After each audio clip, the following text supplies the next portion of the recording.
is very rare in the 4.5 years we've been running the show. So Lookie's going to be out of the picture, unfortunately, for the rest of it. But I was kind of going to take up the lion's share tonight anyway, because I've had a bit more time than Lukey to get some of this material ready. So apologies for that. I'm not sure who's dropped out or who's there, but we'll keep running anyway. And regardless of who's missed it before, you'll be able to catch up with this later and carry on anytime you like.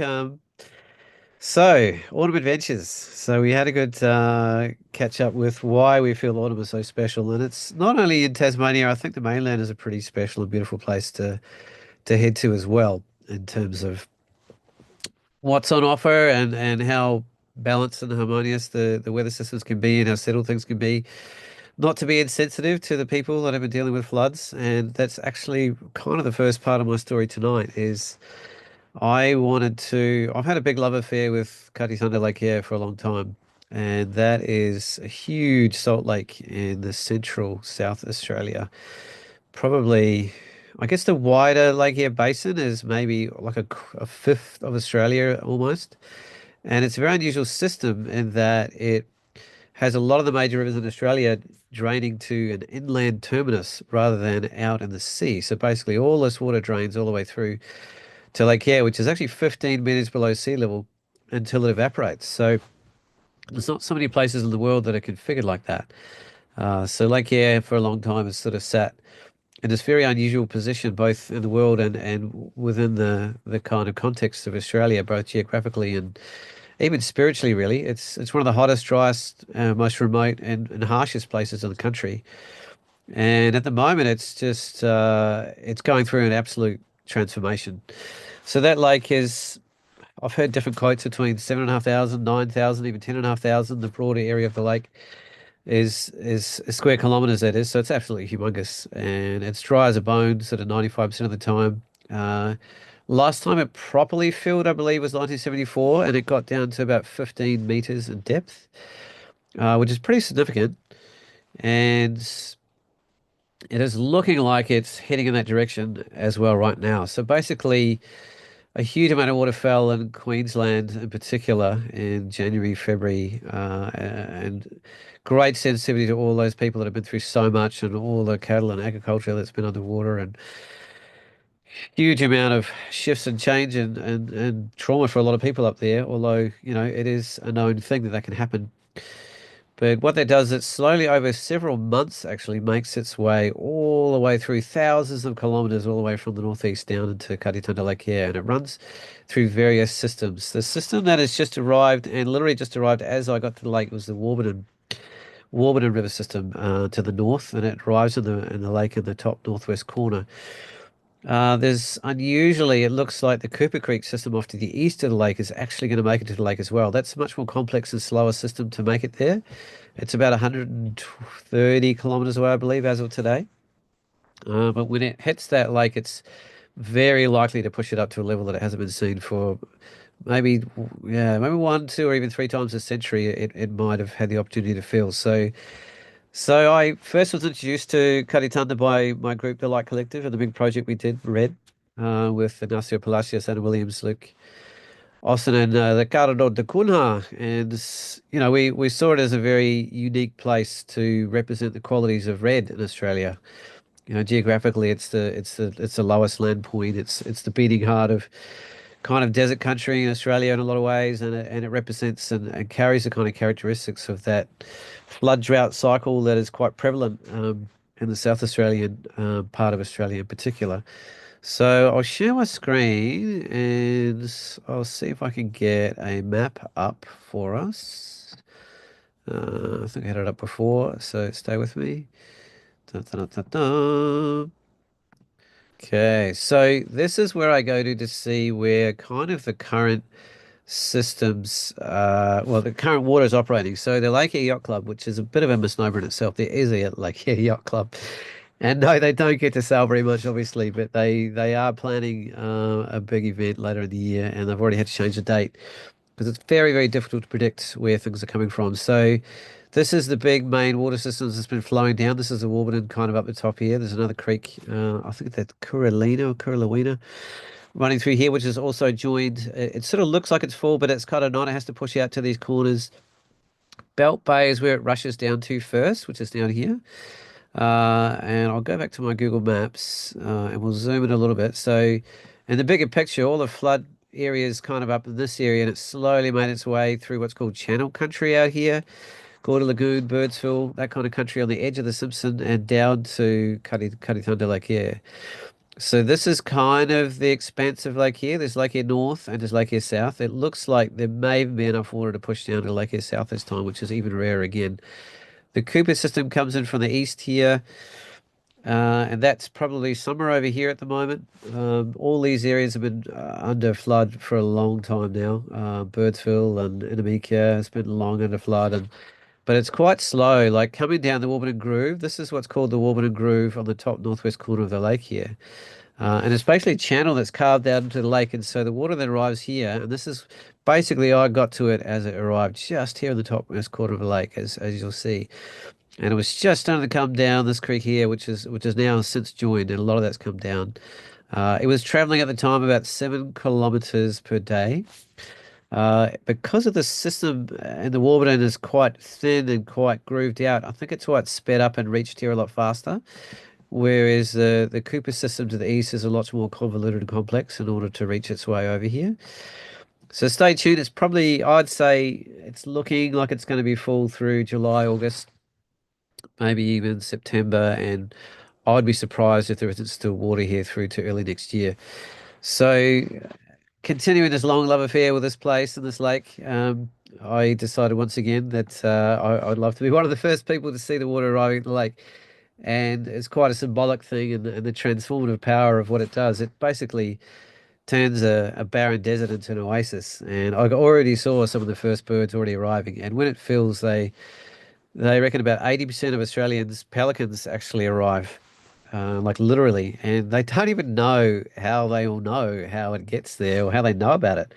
Like scientists have no idea. And so it begins this huge kind of boom cycle of life. And there's a huge amount of crustacean eggs and things under the surface that just explode to life. And then the fish come in to eat that, and the birds come in to eat them. And so it will become one of the great wildlife centers of Australia over the next 3 or 4 months as well. Not an easy place to access on land. It really is all about aerial sort of work. It is possible to get to places here and there, but the land itself has been handed back to the custodianship of the Arabana people in 2012, and there's a certain sacredness to the lake, and I don't think they're super fond of people walking on it for reasons beyond probably my limited understanding of the culture. But I also respect it. But at the same time, it's so difficult to get to, and quite a difficult place to go around anyway, because it's just salt pans, and you can hardly walk on it really. Just feet sink and get stuck into it like wet clay. But it's a spectacular place. I co-produced a book with the Light Collective on it, uh, aerial interpretations from the air, which I think is I'm still one of the things I'm most proud of. So I'll go back to my Lightroom here, which I assume you can see, and I'll give you a bit of a rundown of the trip. So the way that I chose to approach it, I had a few choices, and I did really think about it in different ways, which way I wanted to do it. You can access the lake from Marie down here in terms of flying. But I'm a very, very big fan of William Creek, and in particular the Wright's Air crowd. They've always been really, really good to me, and they have one of the bigger fleets. They've got about 32 planes under the fleet in general. And Trevor Wright is a bit of an absolute legend, and he proved to be even more so in my mind after this trip with how well he looked after us. But William Creek is in the middle of freaking nowhere, and it is on the Una data track, and you can't get there without a multi-100 kilometer drive from Kubapedi, which is the closest place you can fly into, and pretty much you got to go in by Rex there. No one else goes in there, and they only go in a few times a week. I think it's 3 times a week. You could actually get rights here to come and pick up from Kubapedi, and there are operators that run down to the southeast. There's also another crowd that operates out of Birdsville as well. I had a bit of a tough time trying to figure out how best to run the workshop. Do I want to be over the flood itself? Which I think from a documentary point of view is pretty incredible. And there was huge areas up here that were just inundated with water and just really unusual to see. But the water itself is really grey and really murky, and from a very simplistic perspective, not overly photogenic. I think I would have found a way to find good photographs there, particularly really, really early in the morning, maybe. But but not necessarily from any other sort of perspective. So I chose to stick to my guns and cross my fingers at the time I was going to get it for the water arriving just at the lake, and it sure as heck did. So pretty happy. So we based ourselves at Coober first, and Coober itself is a bit of a crazy, crazy, crazy wild place. It's all built on opal mining, and there's about 3 million different holes in the ground. You can kind of make out all these areas are small opal mines, and the opal mines are they're usually run by very, very small groups of people, if not individuals. And the nature of opal is it's so delicate and it's such small deposits. It's very difficult to mine for with large machinery. The whole town is full of these crazy looking trucks with big vacuum cleaners on the back to suck out all the dust. It has a lot of gypsum in it.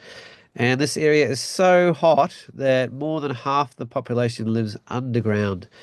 And the gypsum itself has such a strength to its structure that they can dig a hole and they don't have to do any reinforcement in order to be able to live in it, just as is my understanding. And of course, we had to go sleep underground while we were there, so we did.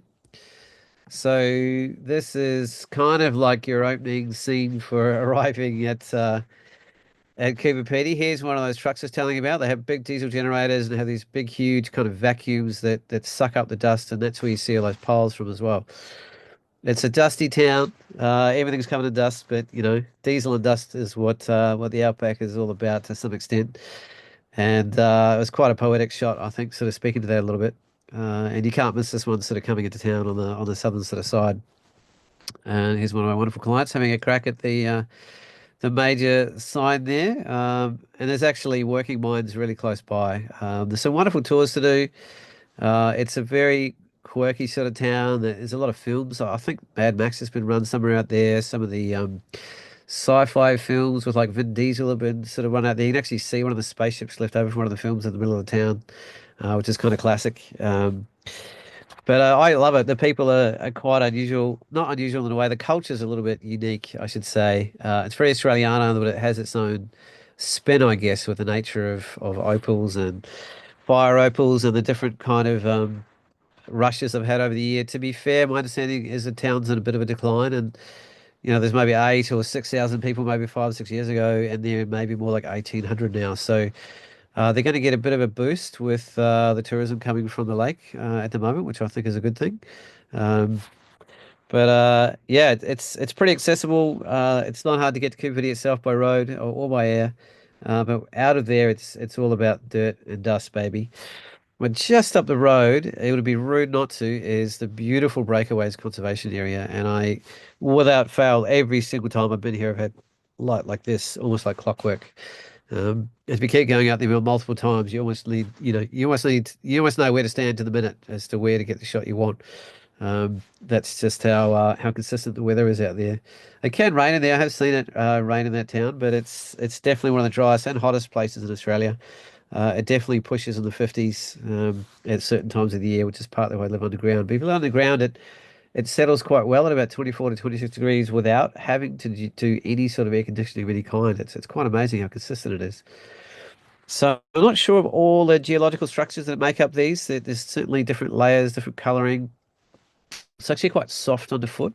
I'm not sure if it's a kind of slate or some kind, which is kind of a hard pack kind of clay of some kind, but it's pretty spectacular, and it just glows beautifully. I think this is the kind of place that reminds me sometimes that even though the direct light has its own impact, there's something a little bit more mysterious and alluring about waiting for that soft after sunset glow that just emanates something a little bit different. It's a little bit more mysterious, a little bit more aesthetically eerie and beautiful and a little bit more spiritual in a way. And it just speaks to the quietness and the softness of the stars just coming to come into line. And this is probably quite a long exposure. I think it was a couple of minutes actually, and probably about 40 minutes after sunset. So it kind of lends itself really beautifully to that area. And just off to the right is another one called Two Dogs, or Salt and Pepper is another name for it, which is some lovely features here. So the drive is really beautiful. The dog fence is just around the corner, or the dingo fence, I should say, part of it. Really interesting history, mixed history around that one, 5 or even 10,000 kilometers, I think, long at one stage.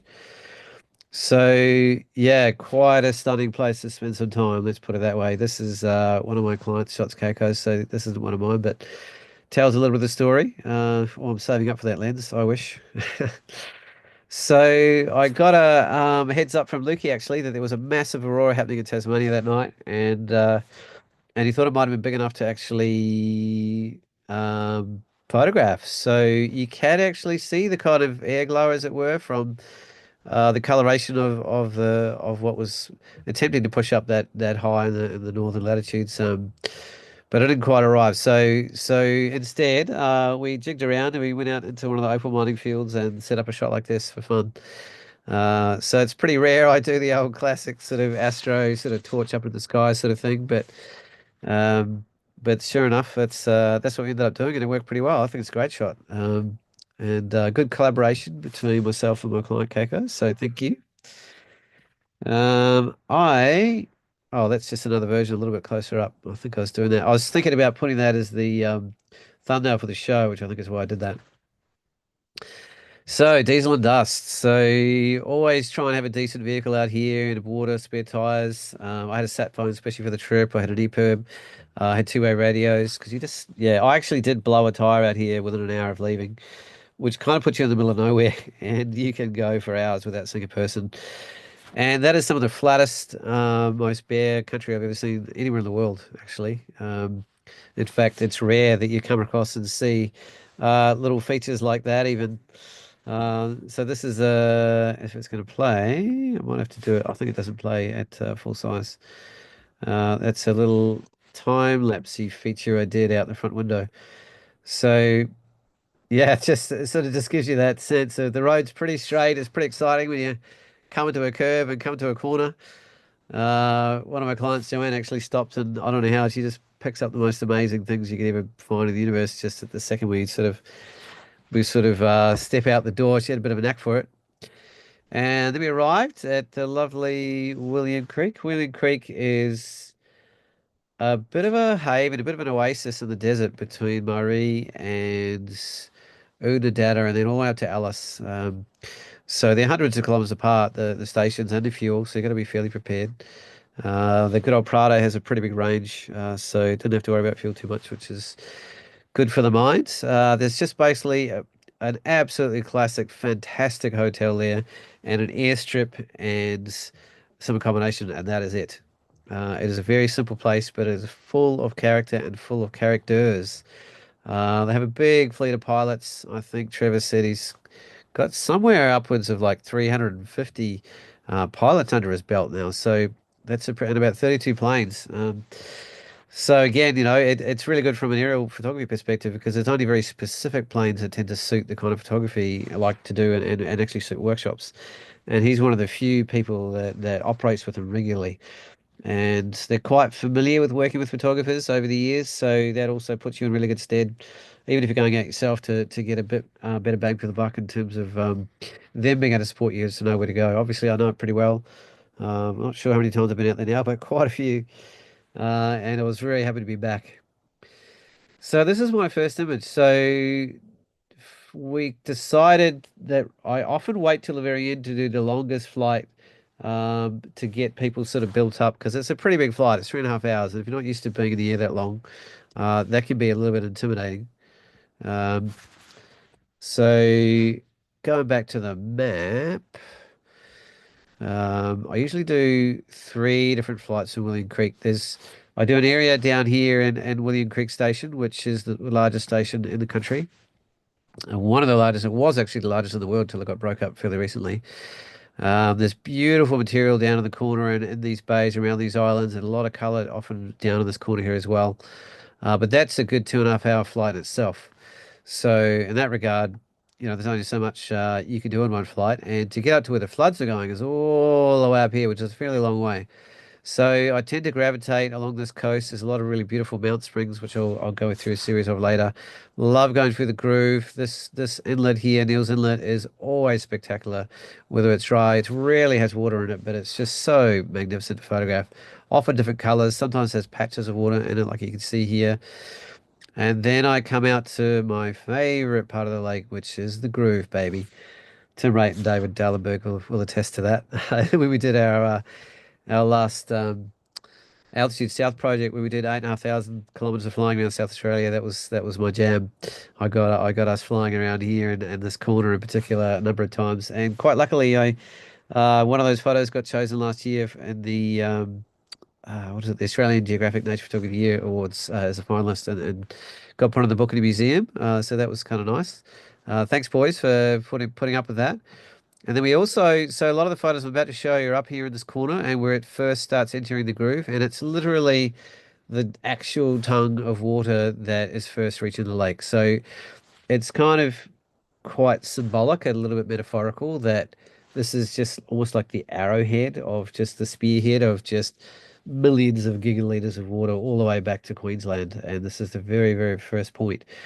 And there's like a 90%, even higher, I think, evaporation rate of that water reaching there. So it's actually a huge thing for it to make it there in the first place and get all this way. So then, not knowing what we are going to find, we flew up into these different areas and we followed this as far as we could. I knew we kind of had an upper range of maybe about here that we were, in terms of fuel, as far as we could get to. I personally would have loved to go past Calamina and up to Goita Lagoon, and which I have done on the Goita Lagoons up this way, Clifton Hill, sorry, up here. But there's huge areas, it's a really, really vast. I knew I could probably get to that if I stationed myself in Birdsville, but there's just so much variety and scope in Kati Thanda. It's really hard to go past. I've certainly been keeping my ear to the ground and watching all the posts and all the social media that's been rolling through about the floodwaters and what they're looking like and how they've been. Most of it's just kind of pilots with iPhones, but you still get a pretty good sense of that. Eyre we're doing a good one. The William Creek Hotels are doing some. William Creek on Facebook is, Wright's Eyre on Facebook is another good one to keep track of it. And the good old Lake Eyre Yacht Club, like I showed you, it's literally called, yeah, just like Lake Eyre ycyachtclub.com. They don't update all the time. I think this last update, which I just opened tonight, was 19th of May. So, but they know people are looking, but that's one of the more visual places to get a sense of what's going on. So moving on to their photos themselves.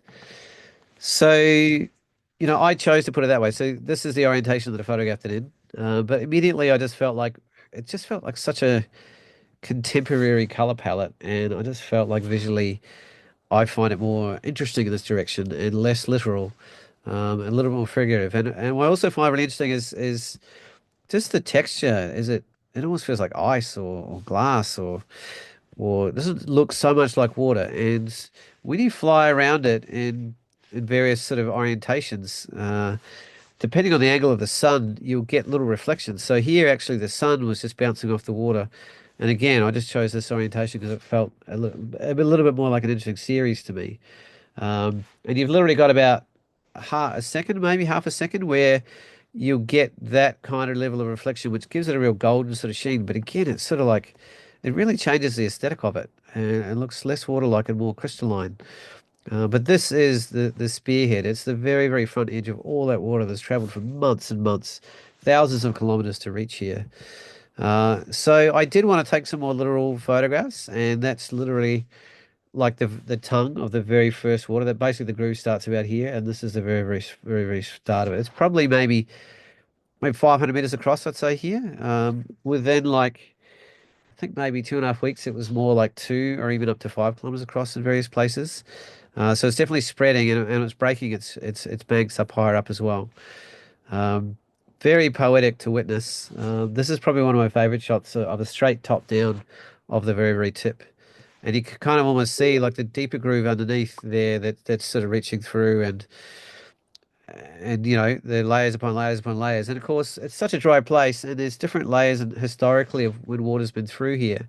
And traditionally, it comes down to the groove first, particularly from the northwest. So you can see the kind of evaporations lines of where it's existed before, and where it's evaporated, and where the salt content's got higher. That's a more front-on kind of shot. We did a few different loops around it. Really astonishing. Like it kind of blows you away when you think of the volume of what's come behind this and what it's going to represent in terms of the initiation of the transformation of this landscape from a particularly from a biological and biodiverse sort of perspective. You know, life is just literally about to explode, and it's quite, what's the word? It's a powerful juxtaposition, you know, to have one of the driest, most barren places on earth with just fingers of water coming in that are just literally like a magic wand, just going to be transforming it into a completely different place. So much less life out there otherwise. And this is kind of looking north to south down the groove. You know, you get a bit of a sense of the path that it's about to lead. You know, the path laid before. So it's quite interesting flying around and doing, you know, the abstractions that as an artist, I'm drawn to, and the more documentary style shots, I think, which are also important to tell the story and give it context and give it perspective and give it scale, which is completely lost from that more abstract point of view. But I think they both have a place, depending on what you lean to as a photographer. And I kind of got a little bit lucky in that there was a lot of interest from the media about it, and this body of work got put through to the Sydney Morning Herald and also the Guardian, and got published in both. And one of my clients, Keiko, also got published in Weather Zone because we were pretty much the first professionals to shoot it coming to this part of the lake, and on that cutting edge. It's probably, what are we, 3 weeks ago now, 3.5 weeks ago maybe. Um, this is just the edge of the water on the lake, and again, that story of layering and evaporation and drying out that really comes through. Um, this is the square version of you know the body of work. But what I also really love about this particular shot, and also this kind of conditions, and I did deliberately choose to go up here knowing it was going to be tapped with light, because I think it can add something.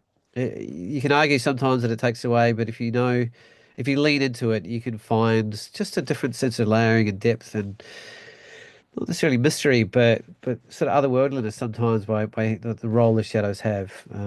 And it, I wouldn't say complicates the scene, but it can really enrich it. It's a fine line between distracting from the kind of the hero content of what's there, and actually offering um, other additional elements that support kind of the wider scene of the conversation. But it'd be very, very simple without, you know, any clouds at all, as most landscape photographers know.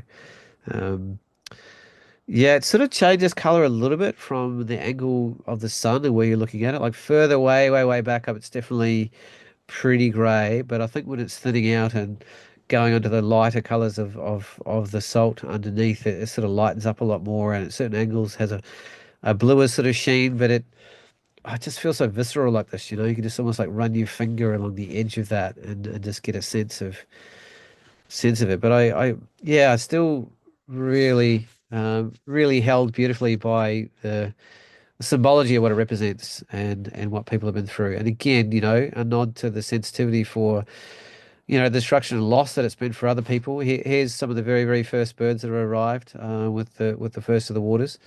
Um, it's a little bit far away to see if they're pelicans or not, but they're often some of the first to arrive, and they do arrive in great numbers. Um, and yeah, like, you know, it's forming islands quite quickly in the waterways. This is starting to go up the Warburton River. And as it went up the river, because those shots before were down over here off the screen, it's a little bit more about that wider spill before it hits this thinner groove.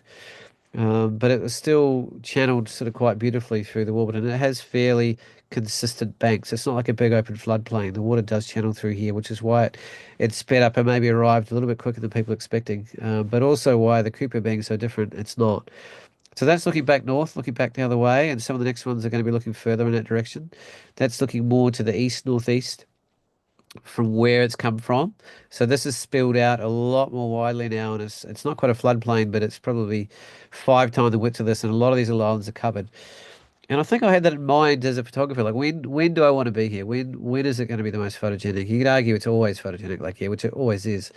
But when there's a large body of water there, none of this detail will be present, you know. But I guess there'll be a different juxtaposition on the edge of that wider body of water. There'll just be larger bodies of water to go over.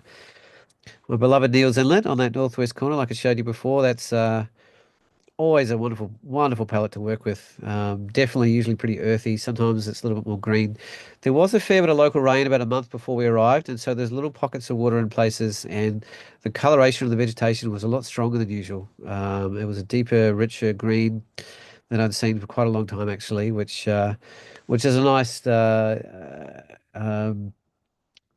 opposing point of color to the kind of rich oranges and browns and yellows that often pervade that landscape. So that's getting further up the Warburton, heading up towards the other creek. I'm sorry, I lost the name of it. Colamina Creek, I think it is. That's, that established Warburton sort of channel running further up.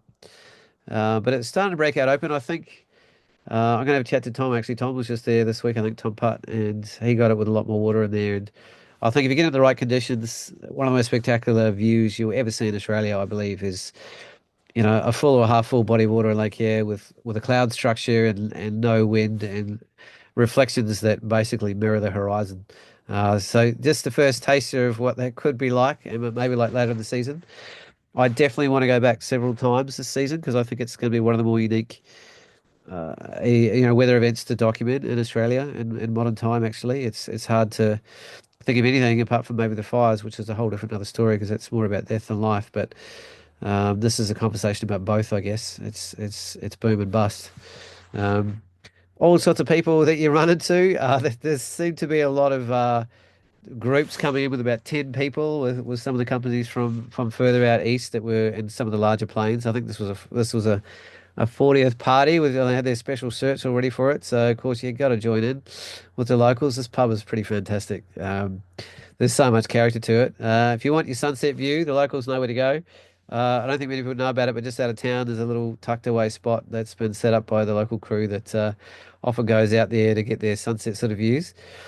So this is the plane I chose for this one. They have 172s, so I've got 207s, 206s, I think. But this is a GA8 Airvan, which is a little bit bigger. It has a bigger door. It's a little bit higher headroom. It's a little bit wider, and it just works out really beautifully. And it has a sliding door you can leave completely open for aerial photography. So you can actually shoot with three people out of it. It's two. Obviously put my clients in the best spots, and I sit in the back corner. And I work with a pilot and navigate sort of where to go, and we sit down for a few hours the day before, and each day kind of planning out where we're going to go, what time we're going to fly, when's the best light, what's the best route, how much fuel do we have, what's the weather doing over the 4 day window that I allow, what are the best pockets to go through, all that kind of things. But really, a really, really, really, really, really special opportunity was the man himself, Trevor Wright, gave us a private tour of Anna Creek Station. So Wrights here is the only people I know that have permission or rights to land on the station, and you cannot physically access it on the ground level at all. And so pretty much this is the only way you get to see this country. And it is like heading out to Mars. And it looks all rock-like and firm under your feet, but it's surprisingly soft. There's a lot of slate and really soft stones, so we actually make a point of walking through all the creek beds where it's firmer, and because you literally walk around and leave footprints. But geologically, it's a bit of a wet dream, I imagine, for any sort of geologist, really. The color spectrum is fantastic, and it's not barren of life. You'll see in some photos it's definitely there, but there's definitely areas that feel quite devoid of it and quite sort of alien-esque. And the scale of some of the structures is quite phenomenal as well. And I had permission to fly the drone out there as well, which is pretty fantastic. Um, and pretty unique because obviously there's nobody out there, and we're the only one who had a plane. And Trevor actually, I think there was a bit of a shearer's strip or a really, really rough kind of uh, pad of a landing pad, but he took 20 years to get permission to do this. Here's your one shining example of a tree there. So yeah, very special to get the man who established this and actually taking us out of some new areas that he rarely takes people. Because they want to be very, gentle with the land out there and mindful of where we go and the numbers and what tracks we go on. But Trevor said, look, I'll take you out some areas I really go, and I'm thinking of setting up a bit more of a path. So there's nothing out there that resembles a path. There's nothing established. It's a pretty wild place. But, oh man, you take out the blue sky and put in a red one, are we on Mars? And yeah, I thought this is our pilot, Matt. He's a big guy. He's only 21, would you believe it? But he's flown Tony Hoelen and all sorts of crowd. He's a very experienced guy, and he was a brilliant, brilliant pilot for us. So if you do go out there yourself, and Matt's around, I'd highly recommend it. And there's Trevor again, of course. So here's me, me staring straight at the sun, trying to do a selfie. But we're getting ready to head back in, and we time it so pretty much land to the minute, the latest you can possibly land with the light. And that's so we can get the last sunset light over the painted hills. And this is a good example of the breadth of the viewing area. They strap open the door. In the old days, you actually used to be able to slide that open and close during flights, which was an advantage. We did that with the Light Collective. We used the same plane, same model plane, where you shut the door and it'll get your speed right up, so you can gun it out to the Great Barrier Reef where there's mainly water in between. Save a lot of fuel, save a lot of time. And when you get there, slow the plane down, open the door, and start shooting. But they've changed the rules of late, and for safety or otherwise, so it's got to be open the whole time. So it's a little bit slower, but that is no skin off my nose when you get to shoot beautiful light like this. This area is called the Painted Hills, which is a pretty accurate word, really. This actually covers a broader area than you think, way beyond what you can see visually. But you get it at the right time. Oh my goodness, it absolutely sings. It's a magnificent place. Um, oh, why am I beach falling? Here we go. And there's certain features that just come alive and just look like I don't know, like a oil painter's palette, just literally scraped out of nature. It's pretty unbelievable, really. The kind of structures and forms and shapes. You see faces and beings and creatures, and it does really feel like it's speaking to you. It's a powerful country out there. So one of my favorite features, which will now probably be underwater or very close to it, are the Mount Springs, Mount. And basically, the deepest aqueducts and the largest volume of fresh water in Australia is underneath Lake Eyre and the wider basin around it. And even though it's one of the driest places in the country, if not the world, there are certain points where there's an aqueduct that reaches down to the water below, and it comes up and evaporates, and different things like cobalt and different minerals sort of come through and evaporate into all sorts of different colors. And it's just the textural qualities are just unbelievable. And there's quite a big series of tucked away little ones here, and it's just beautiful enough to make a series out of. Some of them look flower-like, some of them look like lichens. It's kind of hard to suggest what the scale is. It's quite significant. And some of them are a little bit smaller, but depending on how you zoomed in. And I actually was shooting these with a 100 to 400 mm lens, which I don't think I've ever done before. Because I was further back in the plane and away from the window where my clients were, I kind of had to do a lot of over the shoulder shooting, and it actually suited a longer focal length. It's the longest I've ever shot with from an aerial perspective, I think. But for shots like this, it got me really close. And of course, the other way you can do it is to direct the plane to go up and down. But you kind of, when you're flying with similar people, you want to be mindful of what focal lengths they're all shooting at, so you can offer a very similar perspective and point of view for everyone. Because if somebody's on 24 and someone's on 400, obviously they're going to be drawn to and be limited by the focal length they've got in terms of what subject matter they can go to, and that will affect the height you want to fly at. So you get this golden moment that happens when the light reflects from just a certain angle as you're circling around. And as I've said in other shows before, generally when things are of high interest, you circle around them and you create almost like a spaghetti-like kind of flight pattern, as it were. But yeah, just wonderful subjects to photograph, and they're different every time without fail.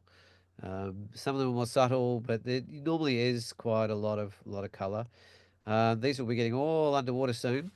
This is one of my favorite little spots. I think it's called Halligan's Island, and it's something tail. I forget the colloquial name for it, but it's off the edge of one of the islands. I think I shot it like this, but I just felt like I enjoyed this kind of triangular kind of finish corner to corner in this way. But that was, I think, the orientation that I shot it in, or pretty close to it. Here, like the salt around there often picks up algae and different things, which kind of gives it certain colorations. I've seen pink, I've seen orange, I've seen red, I've seen green, I've seen almost like a blue-like finish.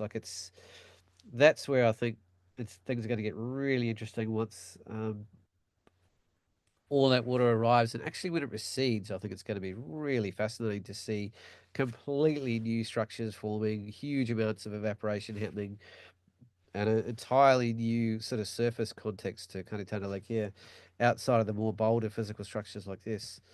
Um, and these are the kind of things that if you fly over it, you can just miss it in a blink. And I saw this area out of the corner of my eye, and I just saw the potential in it, and I went, "Oh my God!" And even though we weren't super high on fuel, I asked nicely if we can go back and shoot this area. And these are some of the more larger, more independent sort of stealth structures. And you'll see in the Kati Thanda book and the website that some of the kind of features we've got here look like moonscapes or creatures or jellyfish. And yeah, the anthropomorphology is quite astonishing depending on what you find.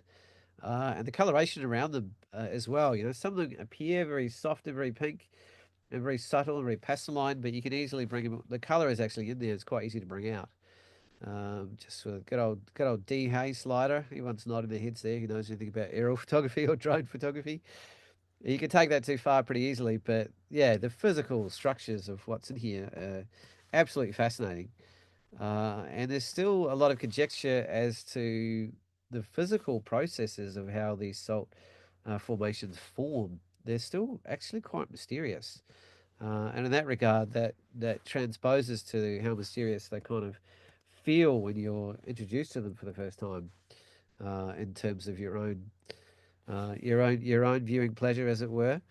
This is probably one of the larger ones with little pockets in between, and that coloration would change in 5 seconds time. When the sun's at a different angle, and there would be less cyan and less gold, or a little bit more of the orange. It's worth, if you've got the time, to circling around some of them to get a few different visions. I mean, that is the same structure. You can see the light's quite different. There you go. I didn't even know it was there. That's more of a top-down shot. So a little bit harder to get because it's difficult to position yourself exactly over the top, vertically over something you want, and the plane has to be tipped pretty far over as well. So, which isn't for everyone. And when you've got a large open door in front of you, that can be psychologically a little bit intimidating, but nonetheless pretty amazing. It almost looks like a bit of what do you call it? A seahorse, or the head of a seahorse or something to me, or some sort of water snake, symbolically, or Chinese dragon or something. So, see out the back of the Willing Creek pub. Somebody's knocked off with a few signs, but it gives you an idea of how far away the next towns are. So, Unadada to the west northwest. That's literally on the road up towards ba-ba-da-ba, Uluru. Yeah, and Alice Springs. Kubapiti is more to the west, maybe a touch south. And I'm not sure about Marlow. I guess that's further up the Unadada track. So Unadada track, with that local rain 4 weeks before, was literally closed for an entire week. So the roads are just, if they get wet, they just turn to absolute soup, and they're all shut down. So it's quite a big part of kind of outback life out there. You've got to be prepared to be isolated for long periods of time. And, Trevor and all the crew has done a huge amount to prepare that area for power and water. And they have salt evaporation ponds for their own water system. It's taken decades to set up. But it's definitely, big stock country. There's some huge stations. Anna Creek Station is, as far as I know, it's the biggest in Australia, and certainly has been the biggest in the world at one stage. And they really, yeah, we had, I think one night we first got there, I had the little dunga right next to the pub, and they were still going at 2:30 in the morning because one of the stations had just finished up for the season, I think, to some extent, and they came in for a big party. Just by accident, I bumped into this wonderful old timer here. This is in the office at William Creek, and he was 87, he told me, and he started pulling out this book, and he had actually got a boat, and he had driven around all up and down the Warburton rivers when the lakes been in flood over about 55 years. So he would have had photographs that nobody on earth would have taken or ever seen. And when I thought about just sort of how interesting and also how dangerous that would be, because you're talking about waters that don't exist for 97% of a century, and they're completely murky and unknowable about what's underneath. That getting and they're hundreds of kilometers away from the nearest town or road in some cases. So it's a pretty wild game thing to do. So it was amazing, sort of listening to some of the stories, and he showed pictures of, this was 2007 and this was 1982 and this was, like, comparing the same areas that probably no one else alive has done, arguably, maybe a few scientists or probably here and there. But anyway, either way, it was pretty special.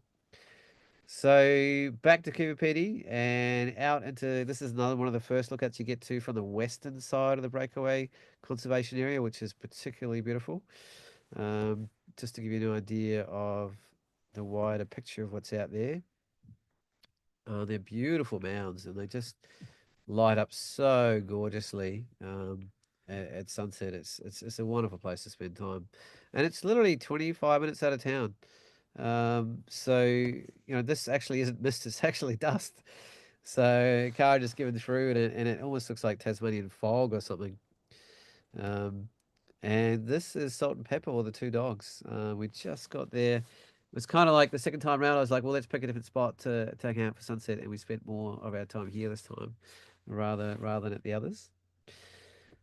So then we came back into town for our last morning, and there's a beautiful style of artwork I've seen now over the last sort of 10 or 15 years, and it's by an artist called Tommy Crow, and I'd never met him, and I was telling my clients about it, and we were looking for the artwork around the town. And the one place that had it, it actually moved it all on, and we weren't sure where Tommy was, and then literally I walked around the corner into another place, and there's a man standing there with a shirt on saying Tommy Crow, and it was Tommy Crow himself. There's the man, absolute character, and he was minding another gallery, which is also a wildlife refuge centre that I've been to before, actually, for the wildlife, and he's such an absolute character. He spent all this time with us, and we all bought pieces off him, and he was asking which one I wanted, and I was sort of like, I kind of like this color palette here, which is this one here, but he'd only just started it, and he said, looked at me, he said, "Oh, you got a bit of time, brother?" And I was like, "Yep." And he painted the entire thing in front of me as a personal painting, and I watched the whole process. It was absolutely magnificent and a very rare and beautiful experience. So I'm about to go pick that up off one of my clients tomorrow because I asked her to bring it back to Tassie for me because I went further west. And yeah, I'm looking forward to having that up in my home. Um, and there it is there actually. And to give you a sense of kind of the actual content of the painting itself. And he has this beautiful minimalist kind of style of the figurines, which I dearly, dearly love. And they're dancing country, and he was saying, they massage country with their feet, as a ritual. And the fire, the emus, the birds, the kangaroos, like it's a very beautiful palette. This particular one, he does them in all sorts of different colors. You can see kind of the simplicity of his palettes and the beautiful rich use of color and the simplicity of the scenes. It really appeals to me beautifully. So the other wonderful part of this area in terms of underground is the churches. This is the Serbian church. So they're literally carved. You can see, the actual carving of, and you can see what kind of machine they used even. And so there's Serbians, Croatians, Greek, I think Italian. There's quite a few strong sort of lineages of culture in Cooper that go back quite a long way, and they don't necessarily all get on, or certainly haven't historically. So that's a bit of a factor in the town. This is the Serbian church, and I felt it was equally strong color in black and white, and beautiful to photograph. It's just a small donation to go in. They had the most magnificent music playing. It was so atmospheric and so beautiful being in there. And the stained glass windows are absolutely magnificent. So there's a few different churches. Most of them are actually open 24 hours and allow you entry sort of whenever you want, which is pretty beautiful. There's a few more in town, but then alas, it was time to go. And I thought I'd have a little bit of fun and pop the drone up and film the car flying out on the path back to Cooper, which was super fun. Good driving, Coco. Good work there. Yeah, it was kind of fun though. I haven't done follow through drone work for a little while, so that was pretty fun to do. Of course, there's no one around. Once an hour you might see one car, and there's no air traffic out there, but I was keeping low anyway. Um, is that a video? I'm not sure what that is. Oh yeah, this is just a small series of videos before I jump on to the next one, just to give you a little bit of a taster. That's more of kind of painted hills area. We actually went out there twice. This is a lens that I'm salivating over, a Canon 100 to 500 EF, I wish. Um, and she put that to great use, so well done. Andrew, you won't let me to borrow yours, buddy. I'll whip through a little bit quicker because I've still got a fair bit more to cover. I'm trying to go too quick. My computer's like going, no. So this is actually a video of the first water up at the groove there. So that's sort of above where the tunnel finishes. You can see just how raw and how just pure salt the area is, particularly to the east side of the groove. The edge of the lake proper is sort of out there somewhere. Behind us, it's 150 kilometers across back the other way, I think. Um, and yes, some mornings are a little bit cooler.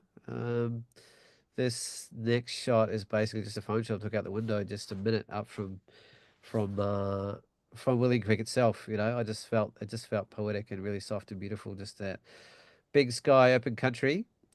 This is an example of it almost looked like someone had gone out and placed these stones here. I don't even know how to describe it. It was like a chessboard or something. And it's in quite a contained area with quite a specific palette of separated color underneath. So don't ask me how that came into existence. You'll see a few flies here and there. There's plenty of flies out there. No two ways about it. Um, I think actually there's a joke that whenever there's a cattle truck that drives through town, the population of flies doubles like within the day, which actually has quite a lot of truth to it apparently. It had been quite warm and a bit quite wet recently, so there was definitely a fair few flies about. Local guys don't bother with anything. Trevor came up with a spray that was comfrey and something else. It was kind of a white, foamy, really natural product-based one, which we use quite a lot of. Otherwise, you can do the old fly net, or you can just suck it up, let it up. Let's see what I said before, but yeah, the light you can get out there in the desert. You've already got these rich, earthy, warm tones in the earth, and you get that exacerbated by the same tone of light. It's just the most wonderful compliment. Um, Here's one of Tommy having a bit of a go at my painting. So you're playing didgeridoo? Yeah, I can see that. He's playing didgeridoo. Doing the spoons and clapsticks? Yeah. Clapsticks, didgeridoos. He's just speaking about, the symbology of what he is choosing to put into my particular painting. Thank you, Tommy. Really appreciate it, man. It's super special. And it was lovely to sort of watch the artistry and the care and the precision, it's such a simple palette design he uses, but there's just huge amount of skill to be so consistent with it and to not make any errors and to do it all sort of live in front of me. And he was actually brushing his finger along and in some areas as well and almost like scooping colours around. Another shot of one of our lovely planes, and I think this might be one of Joanne's shots actually. I generally shoot at dawn every time I can because generally the air's a bit clearer. There hasn't been as much time for wind and dust to build up to influence the optical clarity. And also, it's usually a more settled time of the day for thermals in terms of flying. So it tends to be a little more comfortable. This was our new favorite underground bakery that we went to for breakfast on the last day. Highly recommended. Oh, I can't remember the name of it. Maybe Coco can message me and tell me. Um, but yes, it's a different kind of aesthetic underground, and it certainly has its own charms, and it certainly would when it's 50 degrees outside as well. This is where Tommy was managing the gallery and while the owners were away, I think. Another look at the outside of the plane. That's just us testing our equipment and figuring out where we're going to put things. They have some lovely little storage areas underneath to keep things out of the way. And obviously, you can't have anything loose in an area like that, so you've got to be very mindful about what you do where. So there's the big man himself. Literally, the first thing he did when we walked in is he's taking our dishes and serving us. Like he owns this business. Goodness knows what he's worth with his 32 planes and whatever else and how much property he owns. But he's just not that kind of guy. He's a very unassuming, very steady, very grounded, very approachable, super affable, and very capable man who I have a huge amount of respect for. So, hats off, Trevor. And I don't know how Joanne did it, but not only did we get a private tour with Trevor, we were just jumping in the car to leave to go to Kibipiti. And, we are just jumping in the car, and Trevor comes up and goes, "Oh, did you guys want a lift?" And we're like, "Oh, what do you mean?" He said, "Oh, I'm just about to jump in the plane. Does someone want to ride?" And it's like, "Where are you guys going?" I was sort of Kibipiti. He said, "Oh, no worries. Somebody jump in. I'll take you." And so Joanne got the spot, and that was in his own private plane actually, which is a pretty high end, amazing plane, all computerized, and he's literally like doing Skype calls and stuff while he's flying, and pretty well set up. And who gets a private lunch at Oodnadatta pub and a private flight over the Dandenong Ranges, and then arrives in Kibipiti 10 minutes before us, 3 hours later. Well done. So always try and give that extra experience to my clients. Anyway, thanks, Trevor.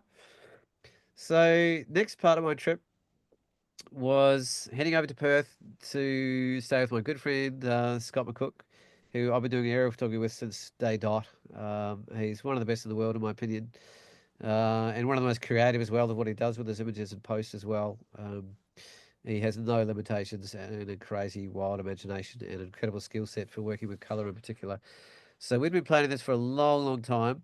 This particular workshop was really Scott's baby. It was an aerial workshop where we started from Perth, went east to Kalgoorlie, and basically made our way south from there through the Salt Lakes and all the way down to through Norseman, out to Esperance, and the beautiful coastlines there, which are pretty stunning. Some of the most beautiful kind of white sands and blue blues you could possibly imagine.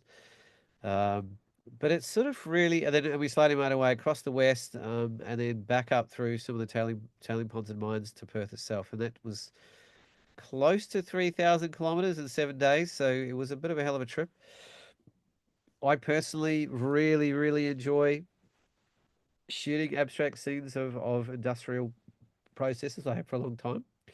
I also feel deeply disturbed by it at the same time about what it represents. And so much so, I remember when I first started doing it, it's like you're up in the air and all of a sudden you see it out of the corner of your eye, like, oh, what's that over there? And there's just these crazy colors and these huge graphical features, and you're never planning on shooting it, and then you do, and you come back with this work and like, oh, what am I going to do with it? This is when you realize what it is. It's toxic chemicals or evaporation ponds for mining sites or different things, and yet as most photographers can do in any genre, they find a beauty in just about anything. And I remember reaching out to Scott really early on and another fellow, Scott Petit, who'd been doing similar work, saying, well, what are we going to do with this work, fellas? I feel really disturbed with it, but I feel like it's really powerful as well. And I kind of had a brainstorm to actually pull the three of us together for an exhibition of work. And we actually were one of the feature exhibitions that head on about maybe 8 or 9 years ago. Which meant we got our exhibition paid for. They were big, like 1.5 meter light boxes with our glowing from the inside. It was right at Circular Quay, right during Vivid. So there was 70,000 people that went through the exhibition, and it was up for 6 months. So it was pretty amazing. But I deliberately didn't name names. I didn't say where things were. I'm not trying to make any political statements. I was trying to let the artwork speak for itself. And people can go down their own rabbit hole as to how they feel about it, what emotions it brings up with them, how much of the contextual cues they pick up on what it could be. Most people can be drawn to this work initially just by the boldness, by the coloration, by the unusualness, by the textural qualities, by the really visceral, unusual combination of features. And this one was really unusual, but they had these grid structures in there as well, which overlaid it. And in certain light, I think we came back again, that we created another diagonal shadow where those were as well. Yeah, this is one of my favorite features I found. This almost feels like cosmic gas or something, like what even medium is that? Is it water? Is it liquid? Is it gas? And there's different sort of elements sort of reaching in and poking in or fingering in, and it sort of somehow becomes a bit more cohesive through this interesting structure. It's not easy to compose photographs when you're flying around at speed. And sometimes that's where, having a bigger 100 megapixel camera means you can crop in and get the shot you want sort of later. Um, that's kind of a broader scene, and this is more of a cropped in sort of version. So when I'm circling a scene from afar, I'm thinking ahead about where, and this will come in as a feature in a bunch of the shots as well shortly. So you can kind of see, that actually works as a square as well. Squares, I find, tend to strengthen any graphical qualities in the image quite strongly.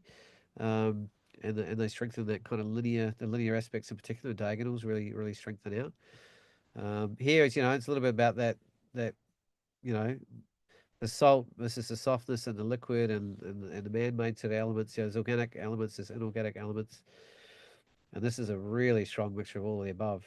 Um, but yeah, these two here, I think they're very similar shots, just shot very shortly, a second apart. But they're two of my favorites, I think, from the whole of mine last month. I just feel like there's some certain qualities to these, a little bit otherworldly, a little bit ethereal, a little bit unusual. You know, there's a delicacy and a grace to it, but there's also an underlying kind of, what's the word? Eeriness to it as well, I guess. That strong, it's always nice having cool and warm tones together. They tend to wrap around the visual palette really beautifully, I find. Um, and again, that's just the fingers of there that I showed you before that I felt like we're going to work as an isolated kind of feature. Almost looks like shells or something, or barnacles holding on to something. Um, and again, I thought that alluded quite well. Either when I do lines, I usually either do them straight or full diagonal. I find that if there's somewhere in between, unless there's another counterbalance in the image, they struggle to kind of feel balanced overall. This is down further south at Lake Lefroy, and that's more of a nickel, I think, nickel and gold maybe, mining down there. And I've been shooting that place for a long, long time. I remember sleeping in a open-sided lean-to with a family of the biggest spiders I've ever seen in the dirt with Scotty one night, just to be able to get up early enough to shoot this area. That was maybe 10 years ago. He's such a champion. Again, this shot doesn't exist. This shot probably exists for about 8 or 9 minutes in the day with that level of it was literally within about 5 minutes that shadow was gone and the sun was gone. It was just a very, very late part of the day. So I do plan my shoots. When you go back to places, particularly in salt lakes, so they're often very flat, so they don't have a lot of relief or physical structuring to create shadows. So it's nice to be aware of the places that do and lean into that sometimes. Again, just the very, very last light of the day, just adding a whole other beautiful element in a very subtle way. I almost feel like there's a bit of a handprint or something up here. Very subtle, light cyan and warm browns. I think is and the cream is quite a beautiful complementary mix. Actually, quite surprisingly in some ways. And there, just leaning into that last shadow as well. That again, that shot will only exist for about 5 minutes in a day. And I was just lucky to get it at the right time. Well, to be fair, I'd planned the whole day around being there at that time, to be honest. But it did work out. Some of the mines are like they're almost like voices. It's almost like it's like a sound. It's almost like a scream. It's almost like the whole bunch of strings there. You can just go and you can imagine a semi-disturbing kind of chord coming out of it. It's rare that I think an image kind of feels like a sound, but this is leaning in that direction for me. And here too, and often these areas in the center, there's a fraction lower and whatever's in there sort of drains to it, and you'll see vehicles kind of going up and down, sort of grooming and scraping a lot of the material in and out. I still feel like I don't know a huge amount about the processes, even though I've been photographing these things for about 15 years. Occasionally I come across it. I think I'm just so drawn to it from a artistic perspective, and part of me wants to shut down to the disturbing aspects of what it is as well.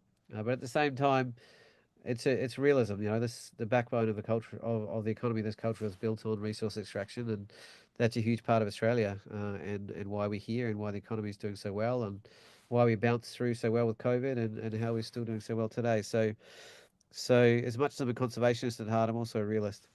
I don't even know what to describe these. Are these like checker pieces or just little sliding windows, or it just reminds me of all sorts of different sort of alliterations of objects or things, or maybe even decaying away or absorbing back into the soil, like old structures. This almost like has a connotation of smoke or something breaking away, but also almost looks like ice or solder, and it contains a really interesting sense of movement for something so static. It's not a flowing river or anything, it's just a static pond, but somehow there's movement introduced, or through the process that's happening, and through the diagonal and the way it's breaking up like that. And literally, when I first saw this from another angle, it looked deep blue, and I was convinced the whole thing was a dark royal blue. And when I flew back the other way, and with the sun at a different angle, it lit up sort of burgundy. So it was quite, again, that conversation I've had earlier about how different things can present depending on the angle you are to the light and the sun. Getting near the sort of end of the trip, this was a beautiful flight in the evening. This is an example of just liquid gold. This was a very, very last light of the day. Sun hasn't quite gone down, probably 10, maybe 15 minutes before the sun actually hit the horizon. And I shot it at a very, very specific angle that brought out this golden blue. I don't think I've got something next to it compared to you how different it looked outside of that very angular light. But it was definitely one of my favorite times of the trip to shoot, really. Beautiful kind of mixture of visceral and man-made. This is quite convincingly organic, and yet this is clearly more likely to be man-made. So that there's different conversations there as well. Again, here, this is kind of that very organic feeling, and this is that hint more of inorganic with the tires and different things that are running through. So it has, yeah, quite a combination of features. It's an unusual composition. I think it kind of finally balances itself out in the end, and I've been growing quite fond of it. It works quite well in different sort of proportions as well, but I chose square for this one. Again, sometimes it's just about zooming right in with a longer lens and just pulling out the fine details and structures and things. And this sort of had a very, almost like, people and figure-like kind of structures walking across the land and ghost-like figures running through. And so that had a very eerie, spiritual kind of feel to it to me. It was one of the last, I think it was the last image I took on the trip, actually. Yeah, there you go. So pretty knackered after 7 days and 3,000 kilometers of driving, even though I had such a great crew that, Jim and Cheryl and Stan and Alan, they're absolute champions. They made it a bit of a dream, really. But it's a lot of miles to cover if you're not a WA local. Scotty literally left the same day as we finished and did another 8 hour drive and went straight into another 3 day workshop where he drove God knows how far, another 2,500 k's, I think. So yeah, hats off to you, Scotty, for your WA blood.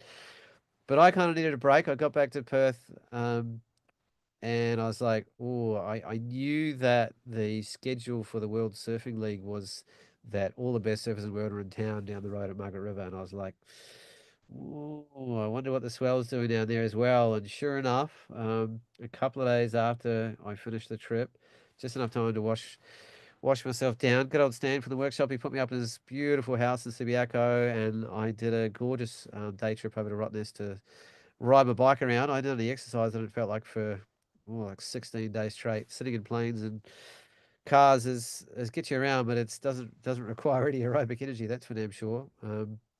So I quickly popped over to Roddy first and did my special hello to my good old mates, the Quackers. I do love them, and they do look like they're freaking smiling all the time.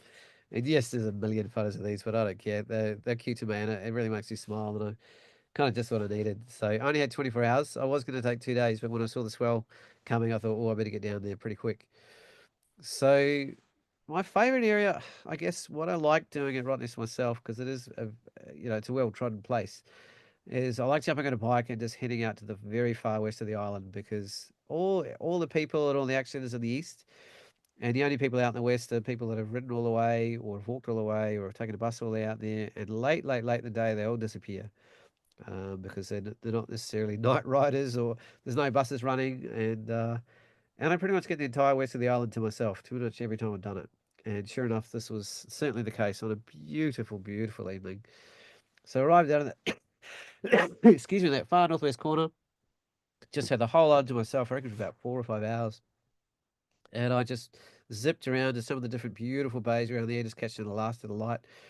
That's just as the sun's going down. This is literally probably 10 minutes after, maybe even 15 it's gone down on the kind of far northwest tip, I think, is of the island or western edge of the island. And it's kind of as far as you can go. Beautiful glows. You can actually see the kind of the city lights in the distance back there, which is pretty lovely. Um, and that's looking slightly more west. Sun setting over there at the last kind of beach on the edge of the island. Another shot back that way with the light just softening and losing that kind of warm glow just a touch. So that was just before, that's just a bit after. But it felt kind of interesting to give that juxtaposition of the big city lights of Perth and the island out here with its simplicity and quietness and just me and the quackers. I don't know how many quackers I saw on the way back. It would have been, I don't know how many hundred. Sorry to that poor quokka whose tail I think I ran over on the way back in the dark. It was a good long bike ride in the dark. Each followed he ran away into the bush, so I checked up on him and only got his tail, but I was still. And here I actually started light painting a little bit. I actually did some light painting here because it was getting too dark. And I also did some light painting in the foreground here just to bring this in. And I quite like the kind of graphical quality of these diagonals sort of here. So God bless Roddy. It is one of my favourite places. And even though it's kind of the beaten path for Perth, it's not a beaten path for me. I've only been there a few times and I always find it super special. And lots of swims, lots of washing off the desert dust. Thank you very much. That was pretty great. And then I headed down to Margaret River. So huge shout out to my good mate Stan. I was like, oh, geez, where am I going to stay? The whole place is built out. And Stan's like, oh, my son lives down there. He's got a caravan. Maybe you can stay in that. Next thing you know, and then, oh yeah, I know a guy who's got a used car company just down the road. I'll set you up with a car. I was just like, oh my God, I was so looked after. So next thing you know, I got a place to stay and I got a car and racing down there, and the surf is absolutely pumping. So, for those of you who don't know, Margaret River is about 3 hours south of Perth. It's kind of not quite a peninsula, but it's a bit of land that juts out into the west a little bit more, and it picks up huge amounts of swell from the Indian Ocean. And this in the front is actually the tail end of what was a pretty big wave, and the one behind it was colossal. I'd call that 10 to 12 foot. And I can't tell you the amount of waves I saw land on surface heads and clean people up and smash boards and pieces, smash surfers up, rip leashes off, almost drowned some people. One guy actually got caught underwater and his leash got wrapped around the reef. It takes a huge amount of commitment to hit the lip on the end of this wave. And it doesn't look like it, but there's about a foot of water under here and a dry shelf of reef right here. And like you literally watch the contest and you'll see surfers stand up and it's ankle deep, or they wipe out, or they finish the end of a wave and they're diving flat into the water like completely horizontal because they if they have any sort of angle to it, they'll hit the reef themselves, and a lot of them did. So that's that's Ian Gentile, one of the Hawaiian surfers who really knows how to handle the juice. What was really, from a sport perspective, it was pretty full on in that this is what they call the mid-season cut. So to make it a little more dramatic, they changed the rules a few years ago where halfway through the season, if surfers aren't in the top, I think 24 out of the 38 surfers, they get cut off tour, which means they lose half their income for the rest of the year. And it's, it's such a big road to get there in the first place. This is Liam O'Brien. That was one of the biggest slip hits I ever seen. It's not doing it justice, this photograph, but you get a sense of the power and sprays put off, and it's basically the air coming down here. And unfortunately, even though he says so well, he also got knocked off tour. Ian got knocked off tour. And Sally also got knocked off tour and she's been the world number two, and she's sort of one of the main veterans left on the tour now. This is one of the young up-and-coming Hawaiians, Betty Lou Kura Johnson, who's an absolute weapon Hawaiian girl, part of the new generation. These stairs, every single step has a name of a surfer historically who's won that event before. There's a huge amount of history here and lineage. So this was Baron Mamiya, who won the Pipe Masters, and I think he's top three in the world now. And he's the one who actually just about drowned out there. And here he is looking back, um, at the break that just about took him out. He's the one who got his leash caught around the reef and he got held under for God knows how long. And he had to reach down through the back forces of the water and try and rip unhitch his leash so he could actually get out. And he ripped two of the fins off his board as well. Um, so absolutely hammering it. The power these guys are showing, matching power for power. I don't know if you guys understand what sort of raw open ocean power feels like. It's Hawaii and West Australia very similar in that regard. The waves arrive at really high speed because it's not a big continental shelf. There's a rare kind of in between that was looks a bit more palatable and handleable, but it's still pretty heavy. And the intersection is just crazy. And just across from what's called Main Break is a break called the Box. And this is a place that literally tears limbs off people and it breaks bones. And the reef, you can just see that's actually bubbling up. There's actually like spines of rocks that are sticking up vertically of reef that are just ready to spear you. And the pounds per square inch power that this wave has is unbelievable. So what do? They ran the contest in it the next day. Um, and it was nuts. And even the best guys in the world, I'd say probably 60% of the ways, maybe even 65, they didn't make them. They couldn't make the drop. They didn't get through. They got absolutely worked. And these guys are world-class riders, obviously the best of the best. But there's so much local knowledge needed to ride a wave with the specific kind of shape and energy that it was really, really telling the guys that hadn't spent time out there compared to the guys and women. Oh, sorry, they didn't get the women out there in the end. They did. So I was like, I'm sick of watching waves. I'm going to go surf because it's too good. And I raced out to a break that I knew was going to be pumping, and it was so good. I thought I had to take some photos first. So this is a break that I surfed, and it was definitely one of the best surfs I had in a long, long time. Beautiful long running waves. Some waves had double barrels. I think I even saw a triple on a few of them. Again, not for the faint heart of this wave. Very powerful wave. Pick your battles. I didn't go totally out the back and try and hassle the guys like Noah Dean and who was it, Jay Davies and guys like that who just own it. It's a pretty heavy picking order. But I mean, they're built differently out there. This girl is, I think, 16 or 17 years old. Ruby's her name. I actually met her father the next night. And when I realized I'd taken photos of her, I sent her through a whole sequence of all these images. And she got at least two barrels on this wave herself. And the culture of in Margaret River of people around water is astonishing. They have such a magnificent, consistent relationship with it.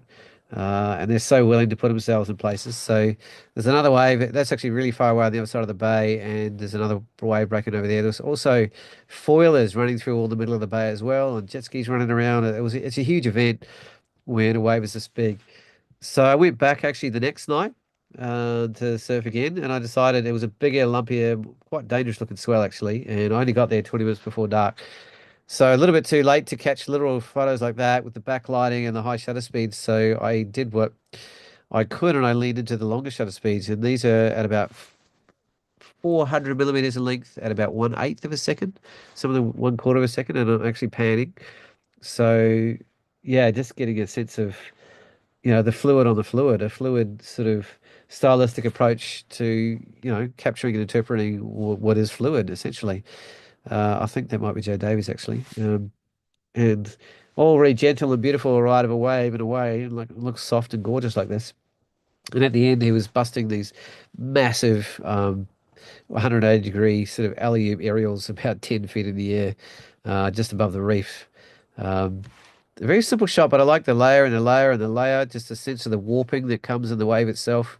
That last light kind of reflecting against the top of the light there, and just that kind of poetic kind of feeling. It's a very beautiful time to be out in nature at any time, that transition between day and night, with the sun's going down or just gone and the glow's kind of moving through this beautiful range of different color palettes. And yeah, it was kind of a poetic way to finish the trip. So I literally got back, I think Friday night. It's Wednesday now.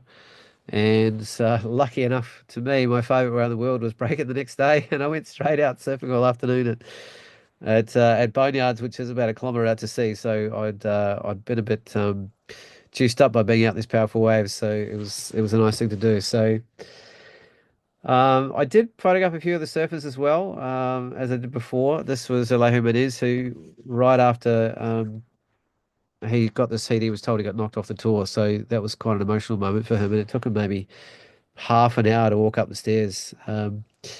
He got lucky actually. The contest actually finished last night, literally, and he's actually got a position back on tour. So he's actually made it back on by the skin of his teeth. But it's such a narrow window for how many brilliant surfers there are in the world to have just a few guys at the very, very top able to go on that tour and live that kind of lifestyle and have access to that kind of prize money and sponsorship. It's a big deal if you want to make it go. And most of these guys are pouring their life into this career with very little coming back their way. And the nature of the industry is a bit tough at the moment too. So Ryan Callanan is an absolute gentleman of a guy. And what was so graceful and meaningful about this photograph to me is he literally just got knocked off tour. He just came in and he could have been distraught. He could have been thrown a hissy, he could have been smashed his board because he surfs so well. But he's just standing there with all the grace in the world, and the first thing he does is rip off his contest jersey, which are really, really valuable things to hold on to. And they're actually named and given the number of each person individually, and he gave it to the first little girl he saw as a gift. And I thought, oh, what an absolute champion! It's one of those moments you just don't get to see unless you're physically there in person. And he's a very unsung sort of hero type of guy, so I've got a huge amount of respect for him. So Griffin Colapinto, I hung out with the Colapinto brothers at the North Point car park on there last night. Griffin and Crosby. Occasionally, there's two brothers on the tour, and it means a lot that of all the millions of surfers around the world, that in the top 38 positions there are on the planet, there's brothers in there. There's two brothers in there this year, the Pupo brothers and the Colapinto brothers, and he was on the verge of getting knocked out as well. And he just scraped through with the skin of his teeth actually the next day. And he only got a 6.5 in his heat out of 20, but he still beat the other guy out of the box. One of the great larrikins of the tour, Connor Leary, really powerful surfer. He just made it through as well. So I guess that means a little bit more to me. This is Jake the Snake Patterson. He's one of the great coaches, and he's a former winner and former pipe master, and a bit of a weapon of a guy and a really interesting character. A real know-how bold thing. So it was fun for me to actually meet the people and see that kind of thing. So not quite 9:30 yet. I have one more thing I want to show you, and that is the Fagus chasing. So I actually went out on this trip with Keiko, actually, my good friend, and she was a client on the Lake Eyre workshop as well. And I went out twice, actually. Went out on the way to Mount Field. So this is in Westaway, the beautiful poplar trees right there. And when you know certain lenses, I've got a lens. It's a RF 15 to 35 2.8 that I invested in a year or so ago. Thanks to my good friend Rachel Gillespie for tracking that second-hand one down for me. And it just has beautiful kind of aperture lines, or whatever you call them, stars. Oops, I'm missing the actual terminology for it. But when I put the aperture right up, it just comes out with beautiful stars. Oh, hang on. It looks pretty. There you go. So it's nice to get down low and see what I can find in that area just there. Because I normally just drive past, and I thought, wait a minute, let's have a crack at what's here. Into the light, not into the light. It's quite difficult to process an image like that. You almost need to shoot it in HDR, really. But then you've got different speeds of water and that kind of thing. So I'm usually a little bit on the lazy side, and I try and I think I was using either a 6-stop CPL, I think, for this one. And I just got the last of the sun as I was coming through. And this was up on Mount Field. There's so many different places and nooks and crannies you can go to. It's a big rock bouldery sort of field. As we said earlier, the Fagus doesn't grow under like 800 meters in height. So it's definitely the subalpine alpine area as we first start coming across it. And over the years, you start to learn where the actual plants are. And this particular night, there was a little bit of fire smoke in the air, and it lent this lovely, soft, kind of warm magenta hue to the sky that really, I think, comes through beautifully in some of these. That's probably my favorite one I got up there. I went up there a couple of times with Coco, and it's quite accessible from Hobart. It's like an hour and a half, a bit of a slog going up the hill, and that can get a bit tricky, that road, when it gets really wet, but it's up to the Dobson Road. But it's some lovely pockets, and you don't have to go far to find them. Lukey did the hard yards and went to some really gnarly places. Well, gnarly as in serious bushwalking country areas to get some of the more special stuff he said he's ever got in his life. So I'm looking forward to. He hasn't had a chance to process it yet, so I'm looking forward to for when he does and sharing it with us all. But yeah, the chase is on, and it is quite spectacular to find. It is quite dramatic. It is the only deciduous plant in Tasmania, and as far as I know, Australia as well. And it's tiny, tiny pockets. There's not broad areas of it. They're very kind of characterized, I find. And the higher you go, the more lower and gnarled they sort of tend to be, and the more they hug the ground. And there's certain areas and pockets where they're a bit taller and broader, but generally they have a very kind of gnarled sort of feel to them, and they have a lot of presence about them. Um, and it's just a special thing, and it's one of the little special things about living in Tasmania, and Hobart has reasonable access to Mount Field in particular.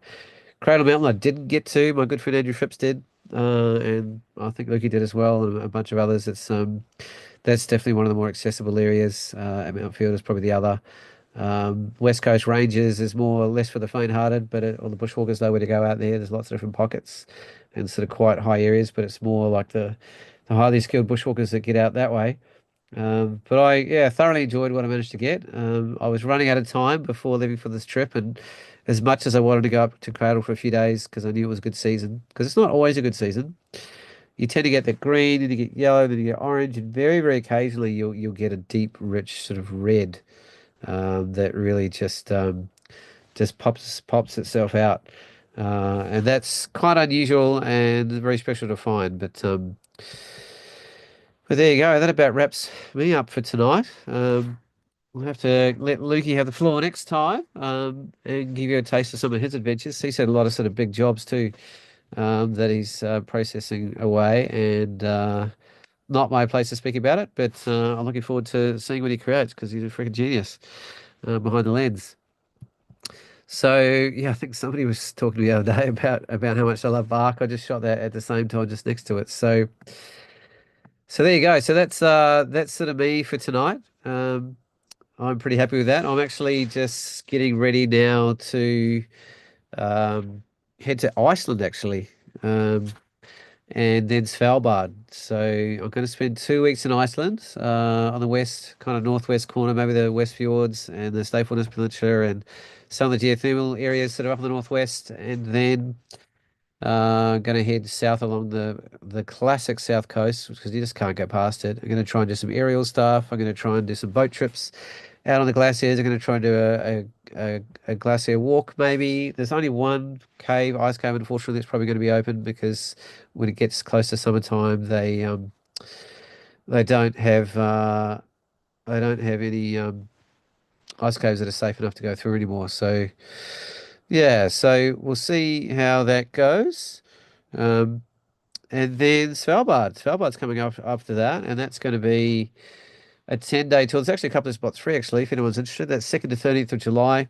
That's basically heading up towards the North Pole. So it's east of Greenland, north of Norway, and the land of polar bears. So it's quite different from the Arctic. You can't just wander around up there. You got to have trained guides and guns, and they have to do a lot of scouting to make sure it's safe for your landings. So it has a different edge to it that you don't get in the Antarctic so much.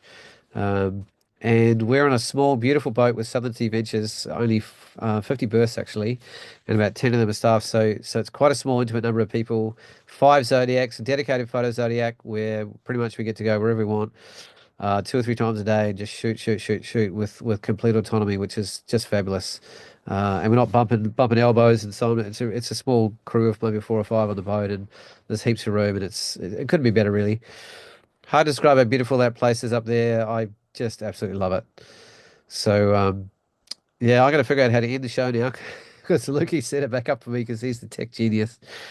But stay tuned. Also, the what is it?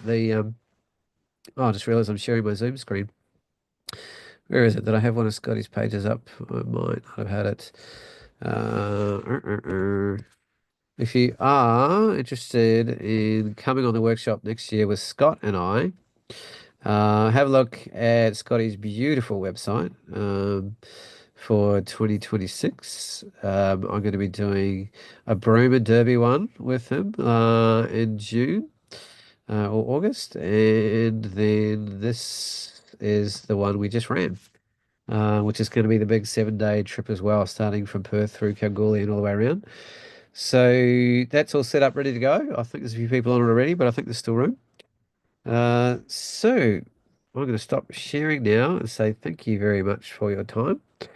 And thanks for putting up. I'm sorry we probably lost the viewers with the technical glitch before, but let's see where we go from here. I'm hopefully got a great interview coming up with a very, very, very talented American photographer coming up soon. So yeah, the show's been a little bit mixed through the year, partly because I've been away so much as so's Lukey, and that might be and we might be sort of transforming rather than the uniform every 2 weeks show we've done for 4 years, well actually 2 years was every week. It's probably just going to be as and when we do it, just because we are working photographers doing our thing. So thanks for listening, everyone. Have a great week, and keep the creative juices flowing.